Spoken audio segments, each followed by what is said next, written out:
What's going on, ladies and gents, boys and girls, guardians of all ages? Joker back again, once again. Now, I don't think it's a surprise to anyone that I love the lore of Destiny. A good portion of my videos are dedicated to the storytelling of Destiny, and critiquing the way that it's presented, be it in the game or in the comics or, well, I've never really criticized the Grimoire. Until today, because my largest complaint with a lot of that other media is, hey, wouldn't this be really cool if it was like the Grimoire?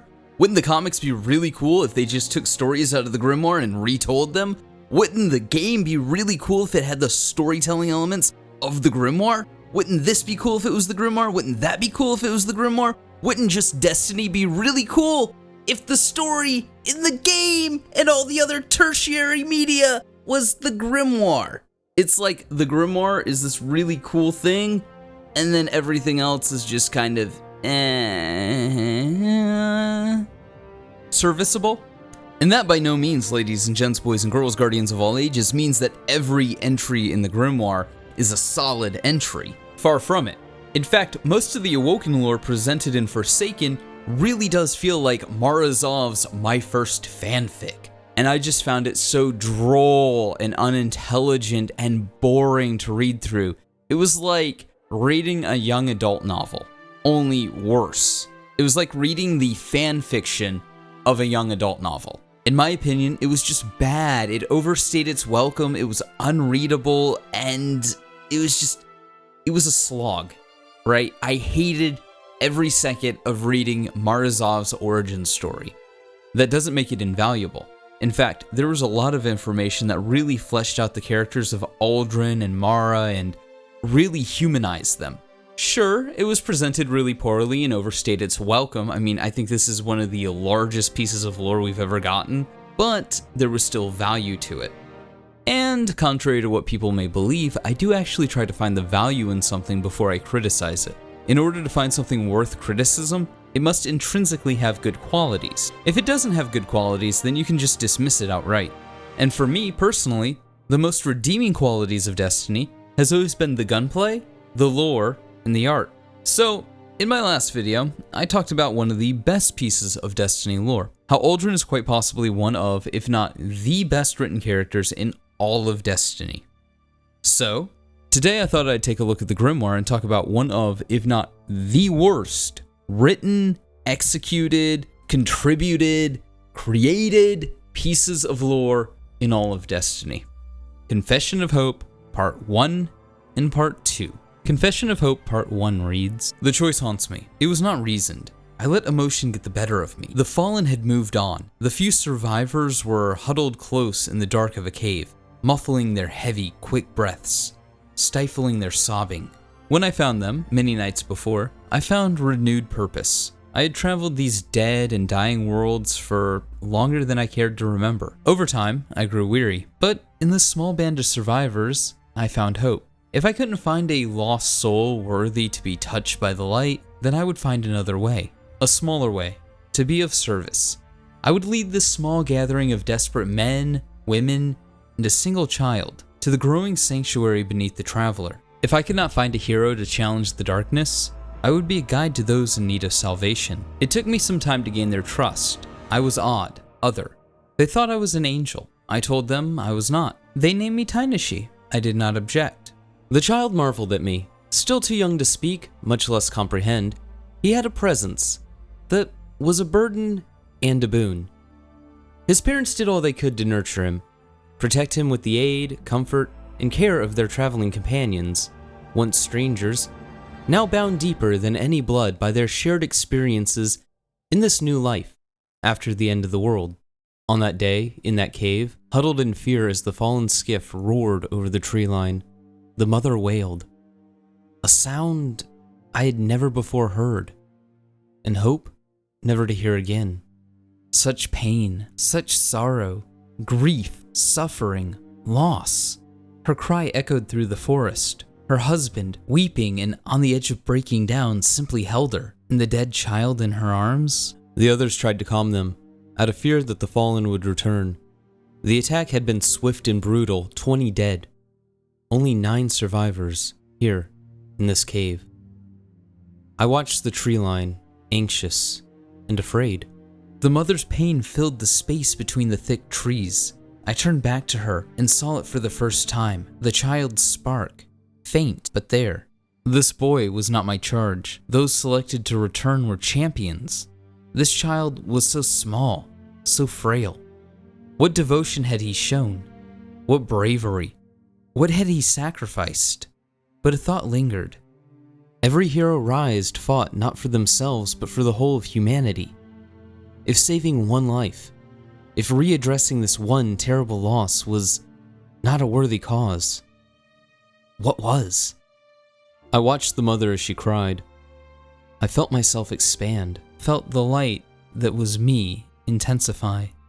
In a way, it was outside of my control, as if something had reached inside of me and flipped a switch. A beam erupted from my core and bathed with light the child's small, broken body. A second passed, and he began to cry. All fell silent. The traveler's gift had been given. A child returned, and with him, the beginning of my journey's end. Did I do the right thing? Would the child grow to reach his peak physical self? Would he, like all returned, be ready for the wars to come? But then, a thought came over me. One I had never before considered. Maybe death would have been better. Had I saved the child, or doomed him? As his cries echoed, the survivors looked on in shock. There was joy in their silence, wonder. I looked down on him, and pride began to well inside me. I had done what was right, but that was then, only months ago, but long enough to seem like a lifetime. Now the fallen are back, and we are running, and I fear the promise of a gift given is far from enough to save us from the pirate's blade. So at first blush, this doesn't seem all that bad. It's heart-wrenching, it's well-worded, but then you give it any level of critical thought, and it starts to kind of fall apart. For the sake of brevity, I'm just going to tell you what happens in Confession of Hope Part 2 instead of reading the entire card like I did with Confession of Hope Part 1. And the TLDR is the ghost is killed. For those of you who did not know, this is the origin story of the one, the only, the man with the golden gun, the inheritor of the last word, the slayer of Dredge and Yor, the killer of the shadows, Shin Malphur. And Confession of Hope Part 1 and Part 2 is the excuse provided as to why Shin Malphur retains his memories after becoming a guardian. 5 points to the person who can point out the exact moment that it went from being kind of, well, this is somewhat stupid, to, wow, the author actually realizes this is stupid and has continued to go on with it. If you guessed, the moment the ghost said, "Did I do the right thing? Would the child grow to reach his peak physical self?" You know, because we're immortal and don't age. Would he, like all returned, be ready for the wars to come? Because we are a dead thing, made by a dead power, in the shape of the dead, and all we will ever do is kill. You guessed right. But it's a little more complicated than that, because then the author goes on to kill baby Shin Malphur's ghost. So the author realizes that they've written themselves into a corner, that they've created a plot hole, that they've done something stupid, and instead of going, you know what, this was kind of a cute idea, but it really doesn't pan out within the lore, let's go ahead and throw it out. They go, no, man, we can fix this. We can make this work, because if we kill the ghost, then the kid should be able to age, and he'll be able to get a ghost later on in life because he's already a guardian, so we should obviously be able to pair guardians with other ghosts when they don't have a ghost. What? I think it's sufficient to say that this creates a lot of issues because it just throws a monkey wrench into the lore as understood. And the author of the card understands this, but they have to solve for problem A. Problem A being Shin Malphur is the only guardian to retain their memories. How is that possible? So their solution is that Shin Malphur died as a baby and was brought back and lived his life as a guardian. Kinda, sorta, maybe. The problem is, guardians don't age, so we've introduced problem B. But the author was so married to the idea of Shin Mal Baby that they decide, well, you know what, I mean, if we kill off the ghost, everything should be fine because that's how that works, right? Right? That's exactly how it works, right? If you don't have the ghost, then you don't have immortality, so you start aging, right? Right? But this also creates a bunch of other problems. So, sure, I guess this could work if you say so, but why did you have to do it this way? I mean, it seems rather ridiculous if you ask me. And the author of the card clearly understands that they've created an issue here, so what they've gone ahead and done is just lampshaded it and moved on. Now, for those of you who do not know, lamp shading or lamp hanging is a writer's trick. It's a trick that allows writers to deal with any element of a story that threatens the audience's willing suspension of disbelief, whether it be a very implausible plot development or a particularly blatant use of a trope, by calling attention to it and simply moving on. Which is what we see in this lore tab. In this lore entry, we have this baby guardian created. That's kind of an issue, because guardians are created and imbued with a high level of knowledge. They have powers. They don't age. Imagine Shin Malphur baby not getting his way and throwing a fit, because that's what babies do, and using their super to kill everybody around them. Provided the baby isn't just sitting there, a fully intelligent adult forever trapped in a baby's body, because again, the aforementioned knowledge that is bestowed upon guardians upon revival. So clearly there's a lot of issues with Pampers Premium the Guardian, and the author realizes it. They comment on it, and then the author's like, well, we need to somehow get from baby's first golden gun to Shin Malphur, so we should kill the ghost. And then later on, that will lead us to giving Pampers Premium Jaren Ward's ghost. So even if we go, okay, fine, that's exactly how that would work. A ghost dies, and the child/guardian loses all their powers, all their knowledge, and they begin to age. Well, we've introduced two issues. One, we know that that's not how that works at all. Eris Morn and Tolan retained all of their knowledge after their ghosts were destroyed. Now, you might be thinking, but Joker! Shin was a baby! So, your point? Most guardians are recomprised from piles of bones that are centuries old. They have no brains. The ghost must reconstruct the guardian from the ground up. We see that in Destiny 1, our guardian is reborn with a linguistical understanding, meaning they can both speak and comprehend when being spoken to. It's been here a while.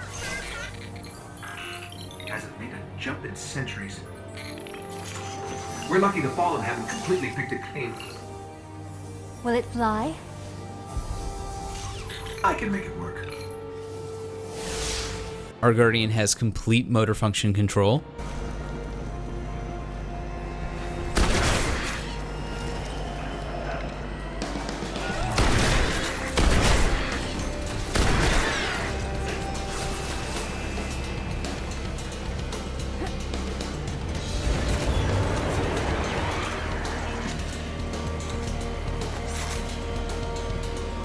Our guardian understands that a spaceship should fly.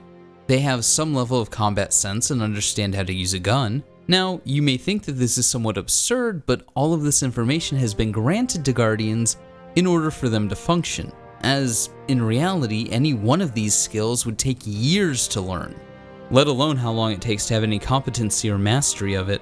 And this isn't just with us, the self-insert Jesus-kun main character of Destiny. In the Grimoire, there's a story of an awoken guardian named Saven who was taken by Aldrin shortly after resurrection. The relevant text to our discussion reads, Saven the Guardian showed a tremendous fondness for doing things. He had a pathologically task-oriented nature, which made him very useful to the Reef.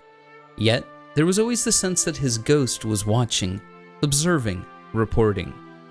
And Saven was most of all greedy.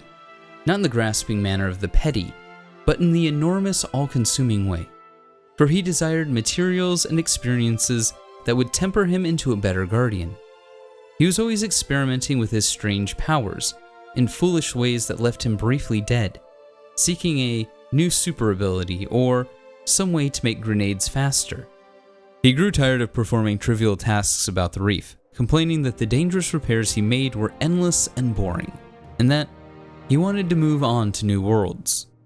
He leapt into space, repeatedly, and without reason, as if his death were no more traumatic than a hop off a curb. Obsessed with reward and efficiency, he would rather do one profitable thing 1,000 times than waste his efforts on a less beneficial novelty.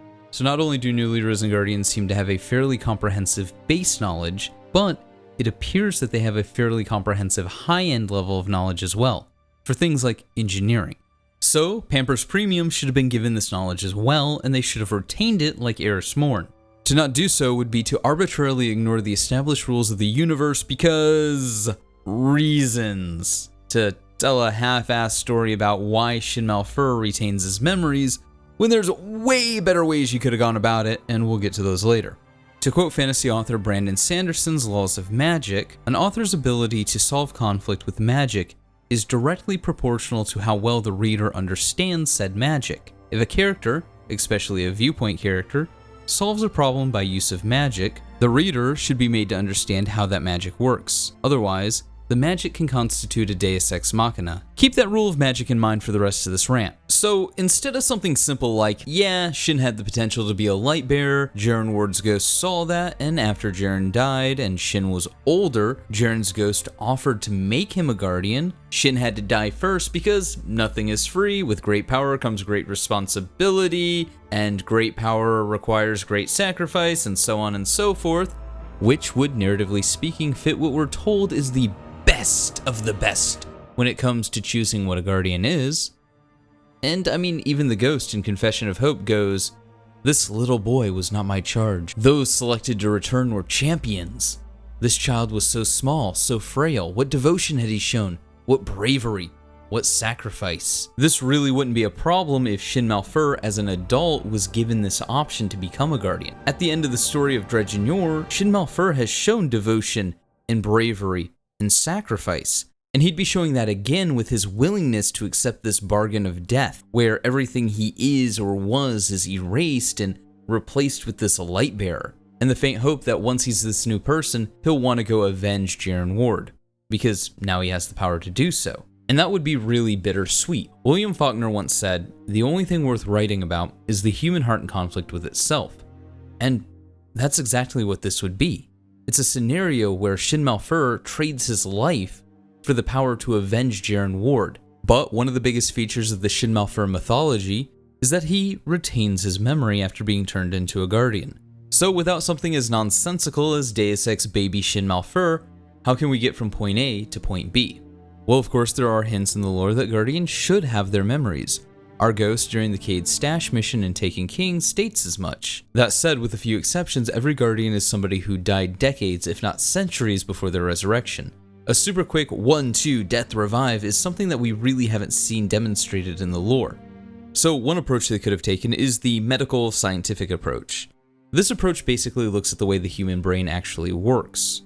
When somebody dies, in the span of about 3 to 10 minutes after death, the cells of the brain start to break down. In most cases, a guardian is revived from a pile of bones, so there's no brain to revive. Before it was revealed that Shin Malphur died as a baby and was resurrected, the only other person that was resurrected almost immediately after death was Shinobu, but we don't know the time frame for that. If it was anything longer than 3 to 10 minutes, well, then Shinobu wouldn't have their memories.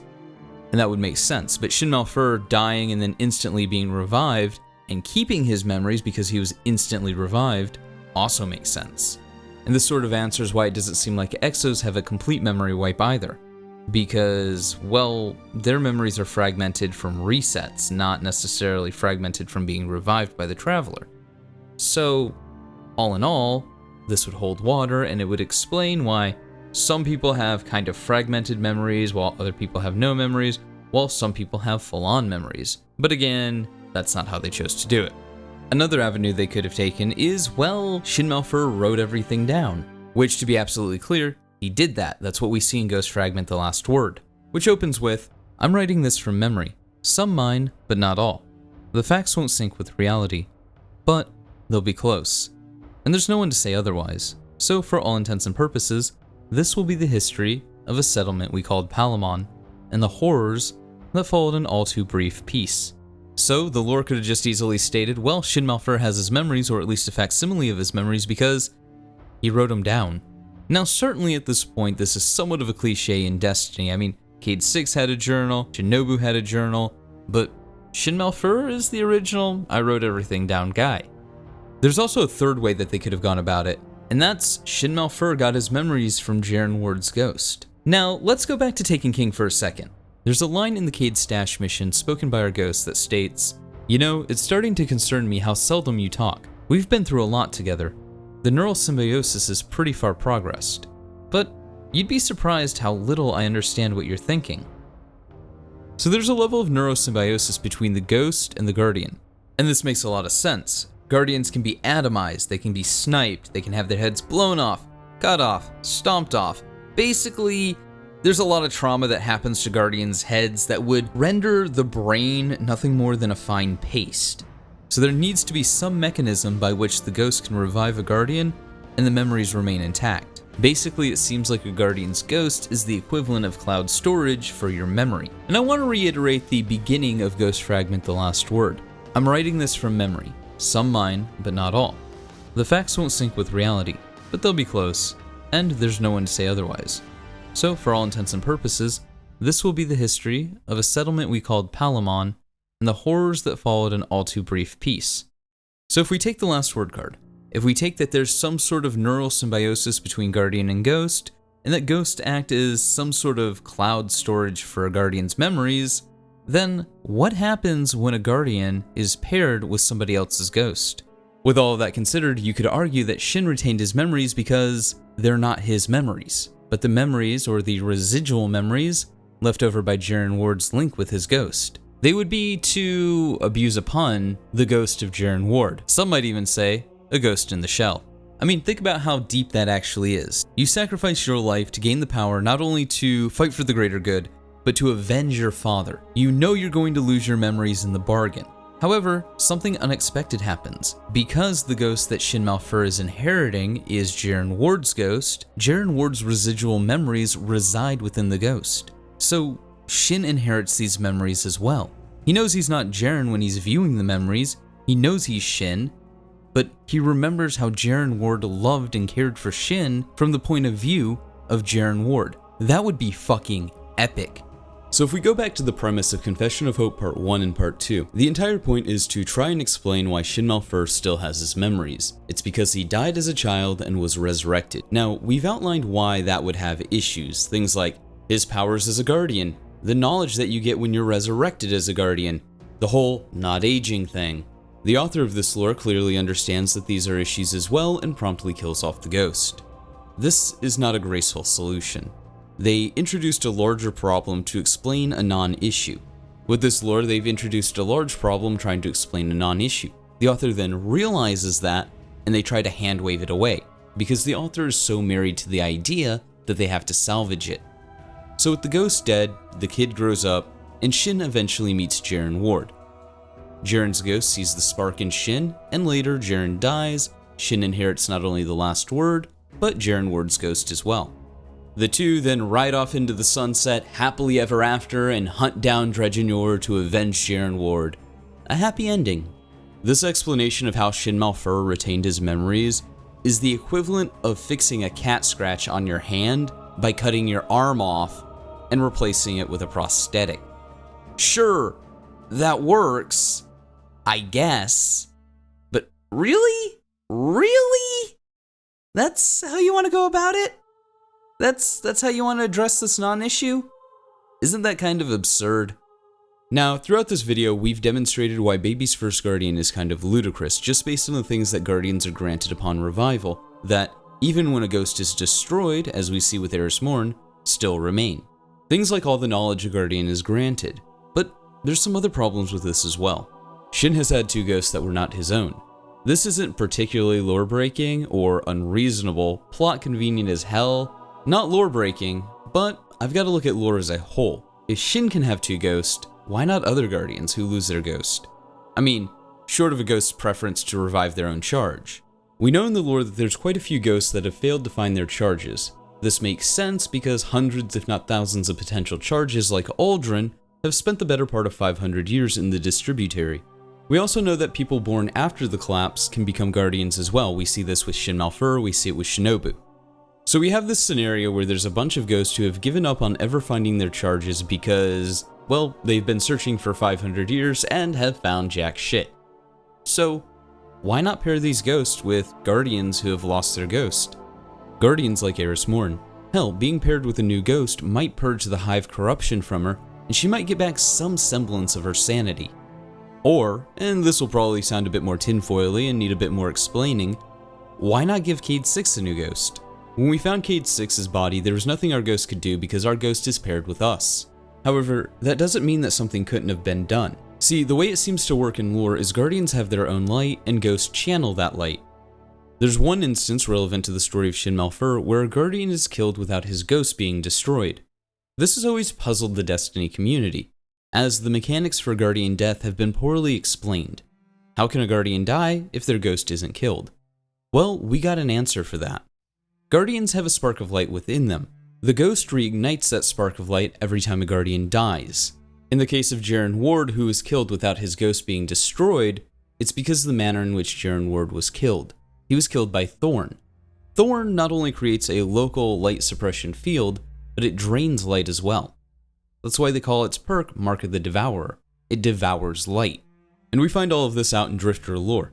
Jaren Ward and the Guardian on the Moon who died because they had their light drained from them, not because their ghost was destroyed. Cade experienced no such issue. His body was killed, yeah, but Guardians get killed all the time. Sure, his ghost was destroyed, but he still has his own light. This was actually a very popular theory when Forsaken was first announced and it was shown that Cade 6 was going to die, and everybody believed that Cade would just be revived if given another ghost. I initially dismissed it because there's no instance in the lore where a Guardian has two ghosts, but here we are. So, why wasn't Erismorn given a new ghost? Why wasn't Cade 6 or any dead Guardian who lost their ghost but wasn't killed by Thorn given a new ghost? Well, it's because plot convenience. This is actually the same reason Cade 6 had to die in Forsaken, because plot convenience. I mean, if you look at the story of Forsaken, you don't actually need Cade 6 to die to get us invested. They literally could have just framed the story as it was. Prince Aldrin has gone insane, has rallied some really weird Fallen together, and is trying to enter the Dreaming City, and Petrovenge needs our help. We would have been there quicker than quick because we like loot. Dun dun dun! Confession of Hope Part 1 and Part 2 are not just poorly written. They illustrate a large problem with Destiny: how poorly everything is explained. To quote fantasy author Brandon Sanderson's first law of writing magic again, an author's ability to solve conflict with magic is directly proportional to how well the reader understands said magic. And I think it's safe to say at this point, we understand how the darkness and hive magic work way better than we understand anything about the light. The light, by contrast, is a poorly explained plot deus ex machina that does whatever the author needs, whenever the author needs it to do it. That's bad writing. This sort of hand wave, the Traveler did it, it was the light, it was magic, has become so arbitrary and gratuitous that it's really just disrespectful to the audience, and punishes people who are invested in paying attention by rewarding their efforts with bullshit, ill-conceived storylines whose payoff boils down to, a wizard did it. And to me, that's just lazy. The lore of Thorn and the Last Word are some of the most beloved pieces of lore in all of Destiny. Shin Malphur, Dredge and Yor, Jaren Ward are some of the most interesting characters. And to have it revealed that Shin Malphur retained his memories in such a bullshit Mary Sue Deus Ex Machina way, to the point that the author in the writing comments on just that. It's cheap, it's lazy, and I really do hope that this is just a one-off. A really bad piece of lore in a sea of generally really good lore, and not the decline of the only storytelling mechanism in Destiny that over the years has kept reasonably decent quality, while everything else has gone to shit. But hey, those are just my thoughts. Let me know yours in the comments below, and like always, stay frosty.